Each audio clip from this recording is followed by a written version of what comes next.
अस्सलामुअलैकुम। इस प्रैक्टिकल का नाम बरकी मज़ाहमत है। इंग्लिश में इसे रेजिस्टेंस ऑफ इलेक्ट्रिसिटी कहते हैं। देखिए यहाँ अलग अलग तार की कॉइल्स है जिन्हें एक स्विच के ज़रिए एक बल्ब से जोड़ा गया है। बटन दबाते ही इसमें से बल्ब गुजरती है और एक बरकी दौर मुकम्मल होता है और ये बल्ब रोशन हो जाता है। देखिए मैंने यहाँ गैल्वेनाइज्ड आयन से जुड़ा हुआ बटन दबाया, यहाँ बल्ब रोशन हुआ लेकिन बहुत ही कम हुआ। इससे ये बात पता चलती है कि गैल्वेनाइज्ड आयन में बरकी मज़ाहमत बहुत ज़्यादा होती है।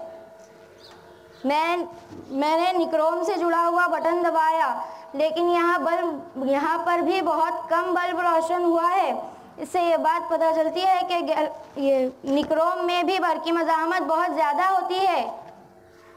मैंने यहाँ तांबे के तार से जुड़ा हुआ बटन दबाया, यहाँ बल्ब बहुत ज़्यादा रोशन हुआ। इससे ये बात पता चलती है कि तांबे में बरकी मज़ाहमत कम होती है बनिस्बत गैल्वेनाइज्ड आयन्स के और निक्रोम के तार के।